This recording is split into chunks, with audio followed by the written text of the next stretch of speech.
Il a fallu que je me détende un petit peu après être passé chez Ford ce matin, que je me calme. Le temps maussade qui règne dans les Rocheuses canadiennes cette année est assez exceptionnel de l'aveu des locaux. Hello les amis, allez on est prêts, on quitte ce matin le parc de Yoho dans l'ouest canadien. On a un rendez-vous avec une longue route, la promenade des glaciers, qui va nous emmener jusqu'à Jasper. Allez, c'est parti.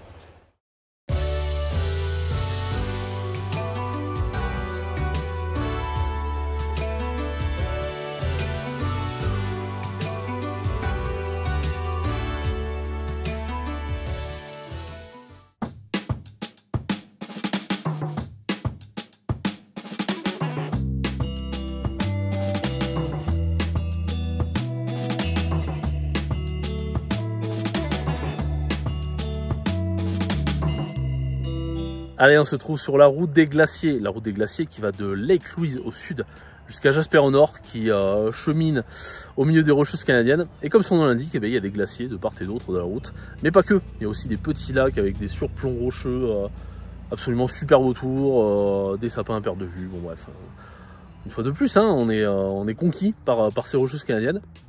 Et le soleil vient un petit peu s'immiscer dans la partie, donc c'est pas plus mal. On pensait avec la grisaille de ce matin qu'on n'allait pas voir la couleur du ciel, mais si, ça commence à se dégager, c'est cool. Et d'ailleurs ça m'amène au point météo, malgré les plusieurs sources qu'on a météo pour voir le temps qu'il va faire, et bien toutes sont pessimistes, c'est-à-dire que toutes elles nous disent qu'il va faire super moche, qu'il faut rester chez vous, qu'il faut pas mettre un Smart Trippers dehors, enfin voilà, c'est assez déprimant. Et au final tous les jours on arrive à avoir un petit peu de soleil. Non, pas tous les jours. À Calgary on a eu du temps sacrément pourri, là ils avaient eu juste, mais ici dans les Rocheuses en tout cas je pense qu'ils ont un petit peu du mal, parce que là ça se dégage un petit peu tous les jours et on arrive à avoir notre dose de soleil quotidienne, donc c'est cool. Allez bref, on va continuer cette route des glaciers et je pense qu'on aura des belles choses encore à voir.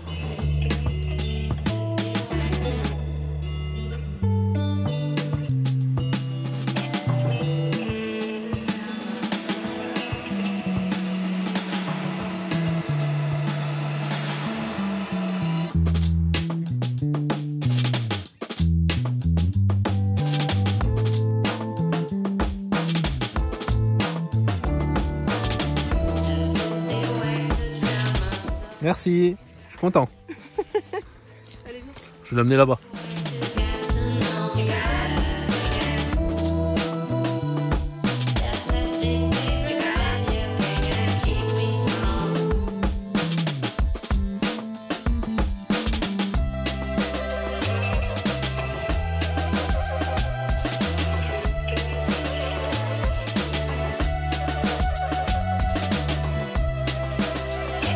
Alors vous vous demandez peut-être pourquoi je suis habillée comme ça, parce qu'il fait frais hein. Et toute cette neige, c'est complètement exceptionnel pour cette saison. D'habitude on est bientôt à la fin juin, c'est relativement déneigé, les campings sont ouverts, les sentiers aussi, et c'est pas du tout le cas cette année. Il y a des grosses restrictions partout, la majorité des sentiers ne sont pas ouverts, c'est complètement dingue, l'hiver tarde vraiment à partir. Donc voilà, la saison a été exceptionnellement neigeuse. Et du coup on se retrouve avec toute cette neige, mais c'est pas plus mal finalement, parce que pour les yeux c'est juste sublime.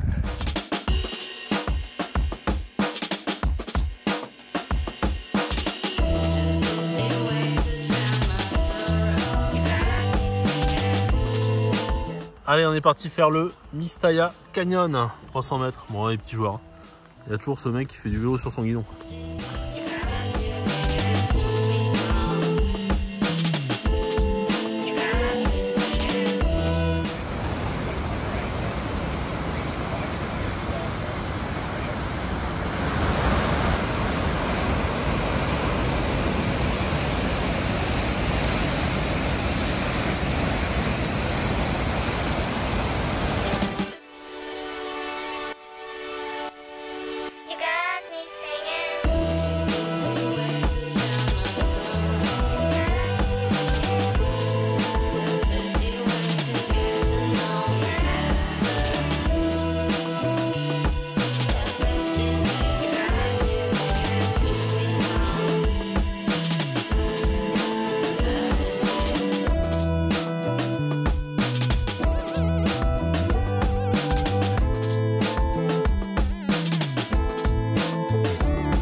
parti pour la neige.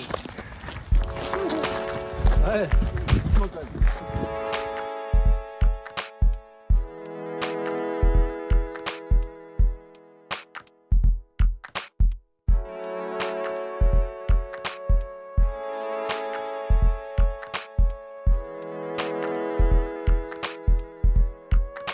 Impressionnant cette petite langue glaciaire. De toute façon, les glaciers c'est toujours impressionnant.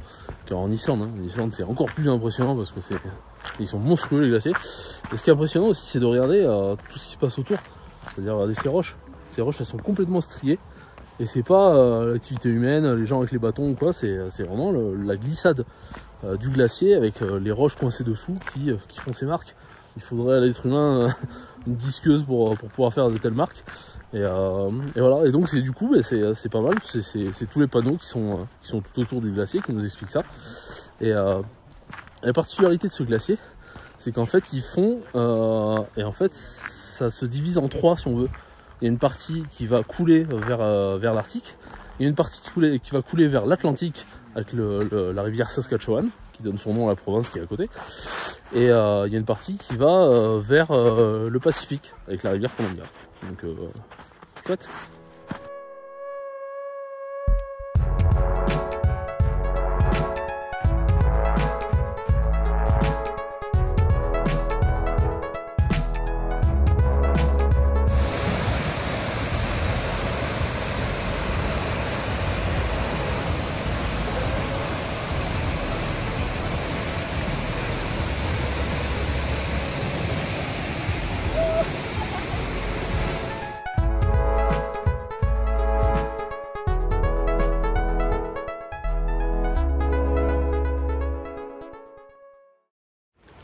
Nous voici donc dans la zone de Jasper, comme on dit en local. Et c'est incroyable le nombre d'animaux qu'il y a ici. Ce matin au camping, je sors de la douche, je me retrouve au milieu d'un troupeau de wapitis. Wapitis, c'est impressionnant, mine de rien, je pensais pas. Mais au garrot, ça doit m'arriver là. Donc solide, hein. Il y en avait 5-6 qui étaient en train de brouter de l'herbe au milieu du camping. Donc voilà, comme ça, naturel. Et puis ici, en arrivant ici au niveau du canyon de Maligne, eh ben, on se retrouve avec un wapiti au niveau du bas-côté avec des bois absolument magnifiques. Bon, bref, beaucoup de faune dans la zone de Jasper. Et donc on s'est rendu au canyon de Maligne pour aller faire un petit tour. Et après on ira au lac de Maligne.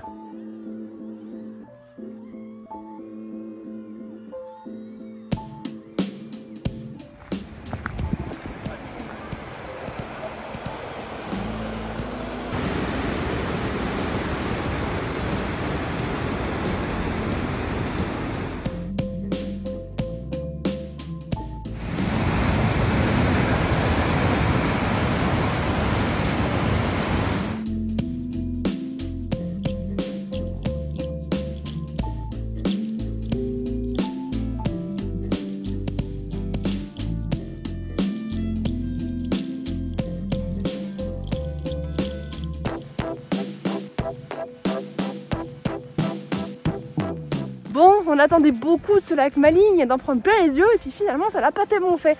Alors est-ce que c'est la faute au plafond nuageux? Probablement, c'est gris, l'eau est terne, les montagnes ne se reflètent pas. C'est dommage parce que le point de vue au bout du Trail Murray est vraiment enchanteur. Donc avec du soleil, ça aurait pu être vraiment très joli. Et l'autre chose, c'est qu'en fait pour accéder à la petite presqu'île des cartes postales, il faut prendre un bateau. Il n'y a pas d'autre voie d'accès, c'est assez loin d'ici, hein. Le lac est très très long.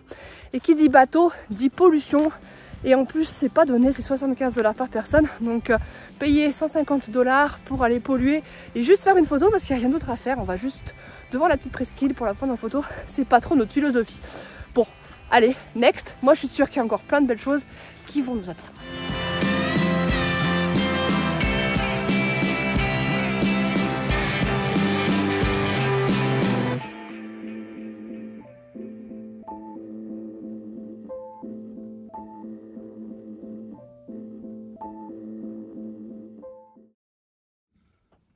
Mes amis, je crois que nous avons une fuite.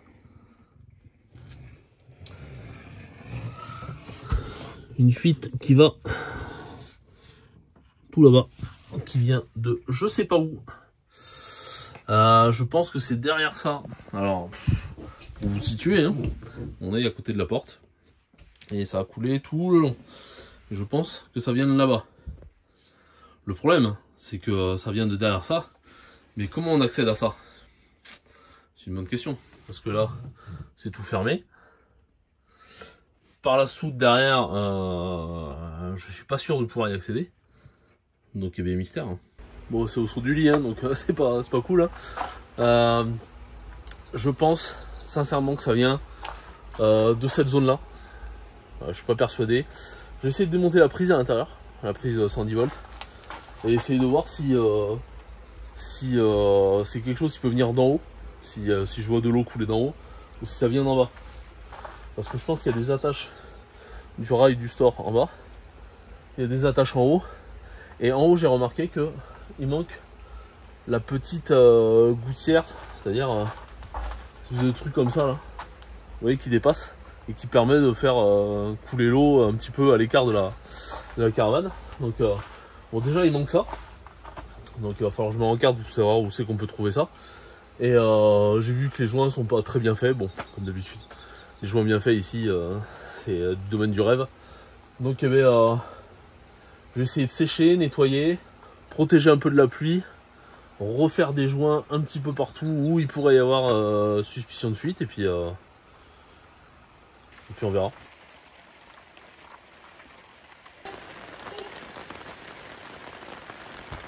Donc j'espère qu'avec tout ça, on sera pas mal.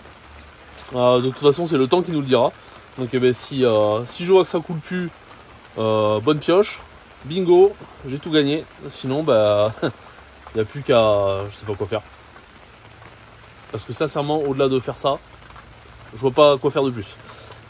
Allez, on se retrouve en voiture, on repart pour une journée d'exploration. Ce matin et cette nuit, il a fait que pleuvoir, bah, vous avez vu, hein.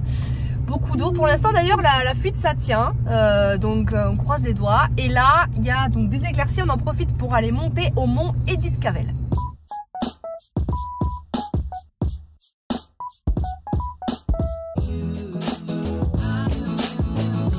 Allez, c'est parti pour cette balade d'Edith Cavell.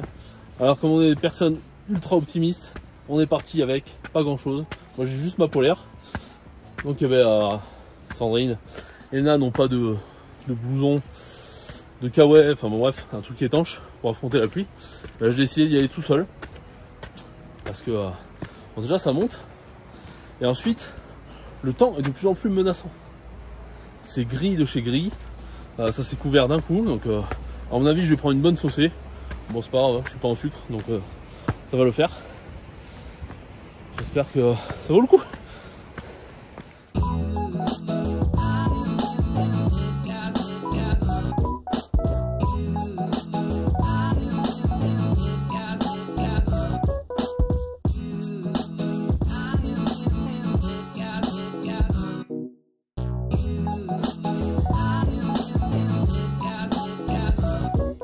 Il y a un bout du glacier, un tout petit bout hein, qui vient juste de tomber. Oh, ça a fait un bruit. Mon Dieu, d'habitude on voit ça juste à la télé ou dans des vidéos sur YouTube, etc. Mais là, le voir en vrai, le bruit que ça fait, on dirait qu'il y a de la dynamite qui a pété là-haut, quoi. Et pourtant c'était juste un tout petit bout dans rien du tout. Impressionnant. Et puis triste en même temps de voir les morceaux de glacier s'effondrer.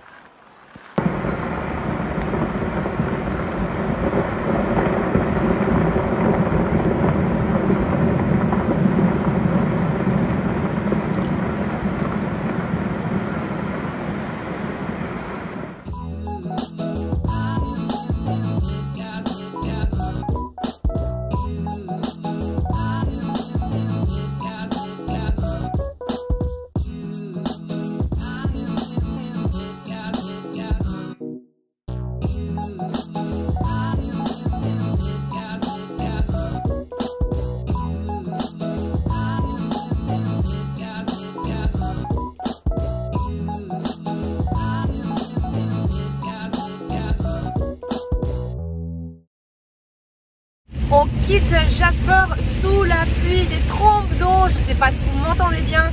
Ici c'est le déluge, les rivières débordent, la Tabasca déborde, on a croisé notre rivière qui déborde.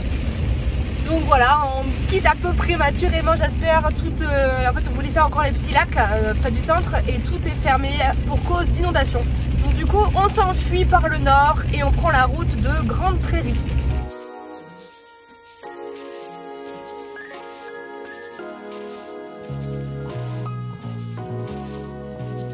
Allez, la suite de notre histoire de fuite. Parce qu'il y avait plein d'eau là à l'intérieur. Donc ce matin, parce qu'on check un peu, ce matin c'était sûr, il n'y avait pas d'eau, c'était tout sec. Et là, c'est plein d'eau. Donc hop, vous voyez là. Donc ici, le truc était tout mouillé. Il y avait de l'eau tout le long là-bas. Hop là, tout le long. Et on pense à où ça vient. Je sais pas si vous voyez là. C'est un peu dur à voir. Ouais, il y a du jour là. Juste là. Il y a du jour. Donc je pense, parce qu'on a roulé, il y avait pas mal de pluie. Je pense que ça passe par là. Soit par là, soit par dessous, j'en sais rien. Donc je vais étancher ça là. Et j'espère que ça ira. Et donc là-haut, voilà, c'était un travail gratuit. J'ai mis plein de silicone pour pas grand chose. Mais bon, moi c'est fait. Allez, je prends mon silicone, j'en remets et puis on continue la route.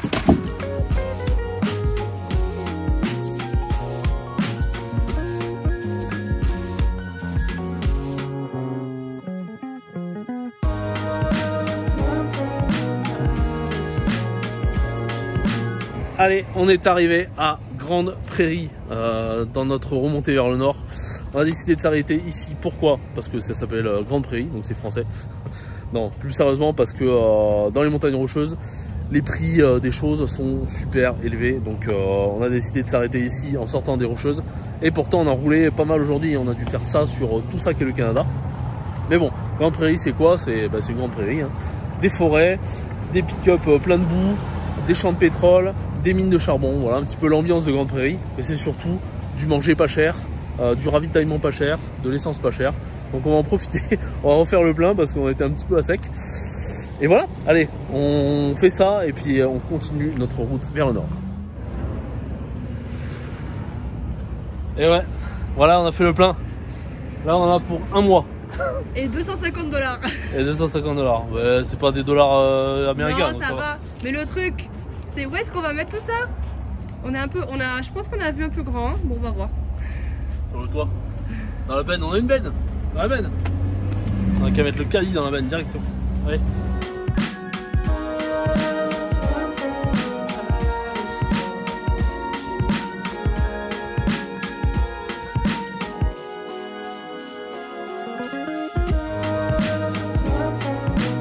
Allez, on parle pas beaucoup dans cette vidéo, enfin dans cette partie de la vidéo. Pourquoi? Parce que beaucoup de routes.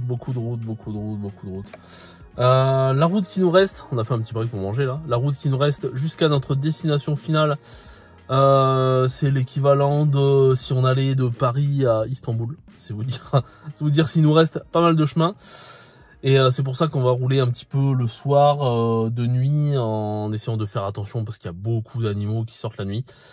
On n'en a pas trop vu là sur la route. On a vu quelques ours en montagne, etc. Il y a beaucoup de panneaux sur les caribous, machin, mais on l'a pas vu. Donc s'il faut, ils sortent la nuit. Donc on va vraiment faire gaffe. Allez, du courage.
Allez, les 23 h, on a trouvé un petit spot sur le bord du lac Muncho. Regardez-moi ce paysage.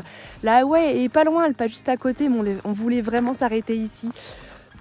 pour se réveiller demain matin face à ce lac, peut-être j'espère sous le soleil. En tout cas, on a fait 2 heures de route absolument majestueuse avec la luminosité du coucher de soleil, des couleurs à tomber, des animaux partout. C'était juste waouh quoi, vraiment génial. C'était ça qu'on est venu chercher et on est heureux de l'avoir trouvé ici. En tout cas, bon, on va vous laisser, on va faire une bonne nuit et puis demain, encore un gros morceau de route nous attend.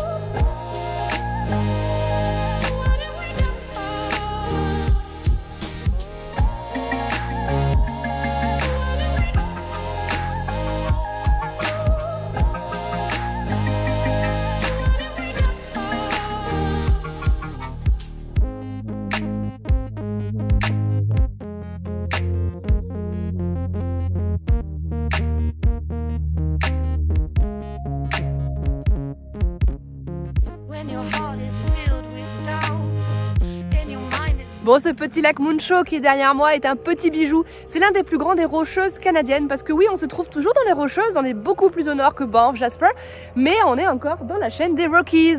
En tout cas, voilà, magique. Par contre, l'érosion ici, on voit qu'elle fait vraiment un gros travail, hein, que ce soit du côté abrupt de la route ou les cailloux. On a vu des cailloux dévaler, hein, cette pente juste au bord de la route, ou côté mer, ou côté lac, où le lac grignote aussi la route. Je ne sais pas pour combien de temps cette route va rester là, mais en tout cas, c'était superbe pour les yeux. I've got a feeling that I'm onto something. Wings growing on my back. Alors ici, il règne comme un petit air de Yellowstone, pas que pour les sapins, mais aussi pour l'odeur, cette odeur un peu de pourri qu'on aime tellement. C'est un endroit assez populaire qui s'appelle les sources de Lyre, ce sont des sources chaudes. Du coup, on a pris le maillot de bain et on va aller s'y baigner.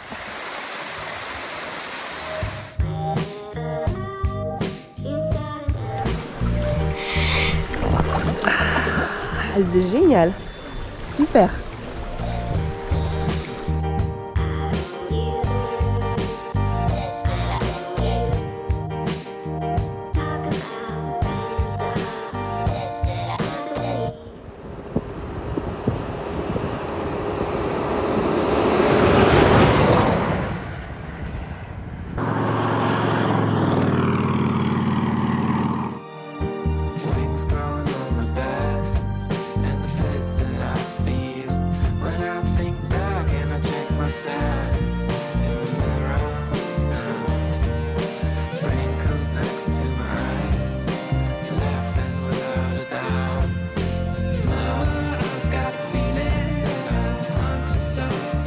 Faut prendre le pistolet, il y a un truc à basculer sur on et on serre et on s'en va.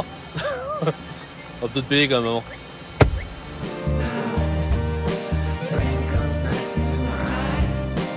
Mes amis, bienvenue à Watson Lake, première ville du Yukon qu'on traverse.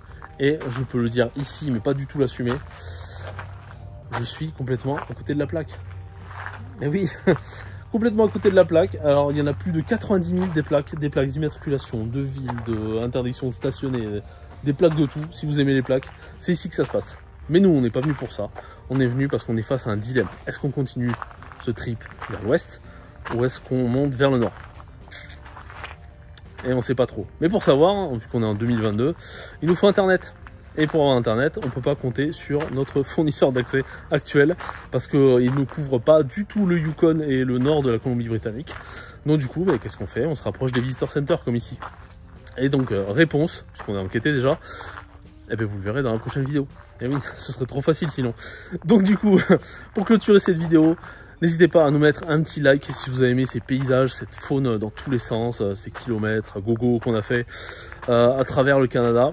N'hésitez pas à vous abonner parce que justement, on ne sait pas trop quand est-ce que sortira la prochaine vidéo, le prochain épisode de ce trip fraîcheur en Amérique du Nord.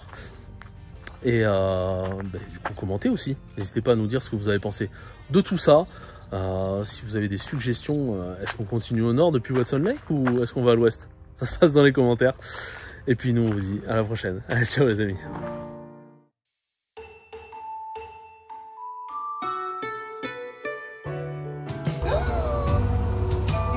Alors là...